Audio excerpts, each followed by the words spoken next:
அமைச்சர் மா சுப்பிரமணியன் மீது மே 6 குற்றச்சாட்டு பதிவு. சிட்கோ நிலத்தை அபகரித்த புகாரில் அமைச்சர் நேரில் ஆஜராக சென்னை சிறப்பு நீதிமன்றம் ஆணை. மே 1 முதல் ஃபாஸ்டாகிற்கு பதிலாக GPS முறையில் சுங்க கட்டணம் வசூல். சுங்கச்சாவடிகளில் வாகனங்கள் நின்று செல்ல தேவையில்லை. செங்கல்பட்டு மாவட்டம் சிறுசேரி சிப்காட்டில் சிபி நிறுவனத்தின் தரவு மையம் திறப்பு. 882 கோடி ரூபாய் மதிப்பிலான மையத்தை திறந்து வைத்தார் முதலமைச்சர் மு க ஸ்டாலின். தமிழ்நாட்டில் கூட்டணி ஆட்சியே கிடையாது என திமுக MP தம்பிதுரை திட்டவட்டம். பாஜகவுடன் கூட்டணிதான், கூட்டணி ஆட்சி இல்லை என எடப்பாடி பழனிசாமி கூறியது சரிதான் என்றும் பேட்டி. தமிழகத்தில் இதுவரை கூட்டணி ஆட்சி வந்ததும் கிடையாது, இதுபோல் வரப்போவதும் கிடையாது. இதுதான் தெளிவாக எங்களுடைய கழகத்தினுடைய பொதுச் செயலாளர் தெளிவாக சொல்லியிருக்கின்றார். ஆகவே கூட்டணி ஆட்சி என்பது தமிழகத்திலே திராவிட கட்சிகளே இருந்தது கிடையாது, இருக்க போவதும் கிடையாது. சட்டமன்ற தேர்தலில் அதிமுக பாஜக கூட்டணி வெற்றி பெற்றால் கூட்டணி அமைச்சரவையா? அமித்ஷாவின் முடிவே இறுதியானது என நியூஸ் 18 களம் நேர்காணலில் நயினார் நாகேந்திரன் பேட்டி.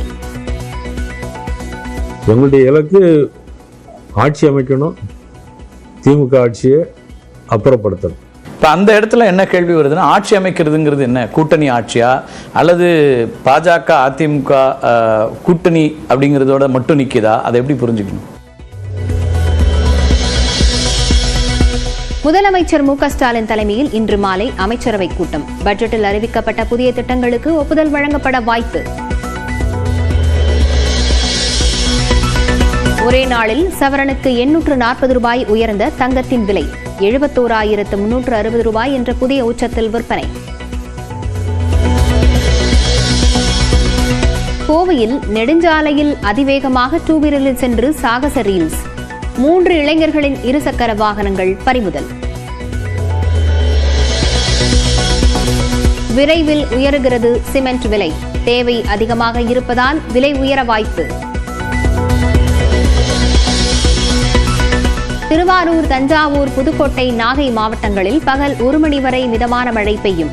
வானிலை ஆய்வு மையம் கணிப்பு. விழுப்புரம் அருகே மேல்பாதியில் 22 மாதங்களுக்கு பிறகு திரௌபதி அம்மன் கோயில் திறப்பு. நீதிமன்ற உத்தரவுப்படி பட்டியலின மக்கள் வழிபாடு.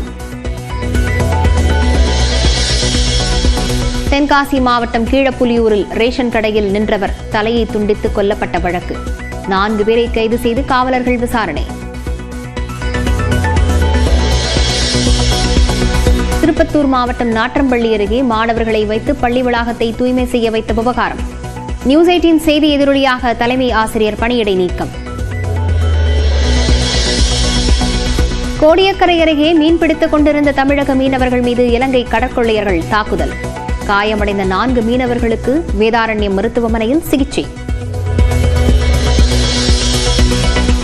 1 முதல் 5ஆம் வகுப்புக்கு ஹிந்தி கட்டாய 3ஆம் மொழி பாடம். தேசிய கல்விக் கொள்கையின்படி மகாராஷ்டிரா மாநில அரசு அறிவிப்பு. கோவையில் அதிக ஒலி எழுப்பும் ஏர்ஹார்ன்கள் பறிமுதல். தனியார் மற்றும் அரசு பேருந்துகளுக்கு அபராதம். காங்கோ நாட்டில் படகு தீப்பிடித்து பயங்கர விபத்து. 50க்கும் மேற்பட்டோர் உயிரிழந்த நிலையில் காணாமல் போனவர்களை தேடும் பணி தீவிரம்.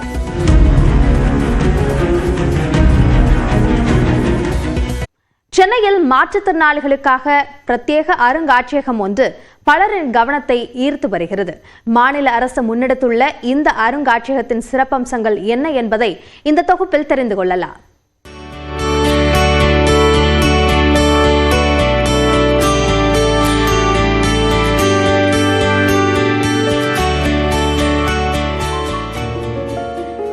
உடலில் குறைகள் இல்லாத பலரும் வீடுகளில் பல சிரமங்களை சந்தித்து வரும் நிலையில் மாற்றுத்திறனாளிகள் ஒவ்வொரு நாளும் பல்வேறு இன்னல்களை சந்தித்து வருகின்றனர்.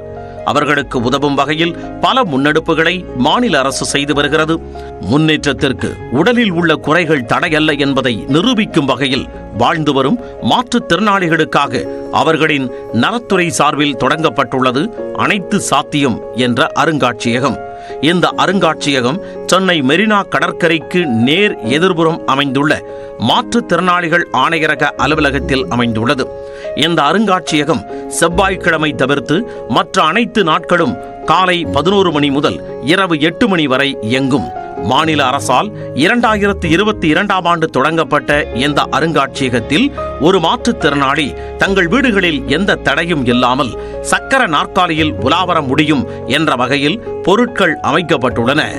21 வகையான பாதிப்புகள் கொண்ட மாற்றுத்திறனாளிகள் இந்த அருங்காட்சியகத்தை சுற்றி பார்க்க முடியும். கதவுகளின் தடையில்லாமல் வரவேற்பறை முதல் சமையலறை கழிவறை வரை செல்லும் வகையில் ஏற்பாடுகள் செய்யப்பட்டுள்ளன. தடுப்புகளும் தடைகளும் இல்லாமல் நிம்மதியாக வாழ்வதற்கான இடமாக இந்த வீடு அமைந்திருப்பதாக சொல்லப்படுகிறது. இது ரொம்ப உள்ள போகாது. ஏன் உள்ள போகாதுன்னா ஏந்திரிக்கிறதுக்கு வசதியாக இருக்கும்.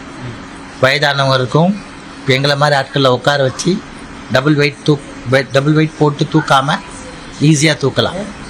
இங்கே சமைக்கக்கூடிய எல்லாமே எங்களுக்கு எட்டுற மாதிரி ஈஸியாக மேடத்தை பண்ணியிருக்காங்க. இது எப்படின்னா 3 வகையான ஹைட்டு பண்ணியிருக்காங்க.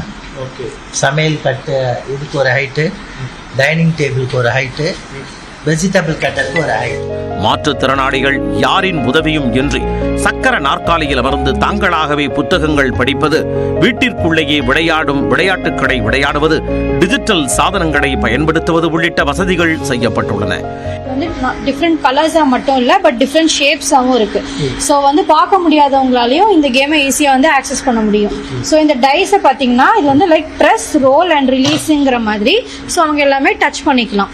ஸோ ஐடியாலஜி என்னன்னா, ஒரு சம்மன் அவங்களால பார்க்க முடியல அப்படிங்கிறப்ப அவங்களால ஸ்டில் உலகத்தை கேட்டு தெரிஞ்சுக்க முடியும். இது பாத்தீங்கன்னா ஆன்டி தெஃப்ட் எல்லாம் சொல்லுவாங்க. யாராவது மிஸ்யூஸ் பண்றாங்கன்னு பீப் சவுண்ட்ல இண்டிகேட் பண்ணும். இதெல்லாம் இது போன்ற எல்லா வசதிகளையும் எல்லா மாற்றுத்திறனாளிகளின் வீடுகளிலும் உருவாக்க முடியுமா என்றால் நிச்சயமாக முடியும் என்கிறார்கள் இந்த துறை அலுவலர்கள்.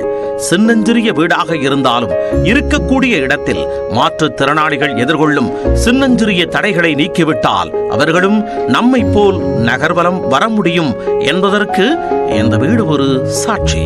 நியூஸ் 18 தமிழ்நாடு தொலைக்காட்சி செய்திகளுக்காக ஒளிப்பதிவாளர் பாண்டியனுடன் செய்தியாளர் செல்வகுமார். ஊட்டி, கொடைக்கானல் உள்ளிட்ட மேற்கு தொடர்ச்சி மலையில் 28 வகையான பிளாஸ்டிக் பொருட்களுக்கு தடை விதித்த சென்னை உயர்நீதிமன்றம் தடையை மீறி பிளாஸ்டிக் பொருட்களை கொண்டு செல்லும் வாகனங்களை பறிமுதல் செய்யவும் உத்தரவிட்டுள்ளது. உதகை, கொடைக்கானல் உள்ளிட்ட மலைப்பகுதிகளுக்கு செல்லும் சுற்றுலா பயணிகள் பிளாஸ்டிக் பாட்டில்களை ஆங்காங்கே வீசிச் செல்வதால் சுற்றுச்சூழல் கடுமையாக பாதிக்கப்படுகிறது. இந்நிலையில் நீலகிரி மாவட்டத்தில் பெட் பாட்டில்கள், பிளாஸ்டிக் பொருட்கள் நுழைவதை தடுக்க நடவடிக்கை எடுக்க கோரி சுப்பிரமணிய கௌசிக் என்பவர் சென்னை உயர்நீதிமன்றத்தில் வழக்கு தாக்கல் செய்திருந்தார். இந்த வழக்கை விசாரித்த நீதிபதிகள் என் சதீஷ்குமார், பரத சக்கரவர்த்தி அமர்வு தமிழ்நாட்டில் 28 வகையான பிளாஸ்டிக் பொருட்களை தடை செய்து பிறப்பிக்கப்பட்ட அரசாணையின் அடிப்படையில் நீலகிரி முதல் கன்னியாகுமரி அகஸ்தியர் மலை வரையிலான மேற்கு தொடர்ச்சி மலை முழுவதும் 28 வகையான பிளாஸ்டிக் பொருட்களை பயன்படுத்த இருப்பில் வைக்க தடை விதித்தனர். மேலும் இந்த பகுதிகளுக்கு அந்த பிளாஸ்டிக் பொருட்களை கொண்டு செல்லவும் உற்பத்தி செய்ய தடை விதித்தும் உத்தரவிட்டனர்.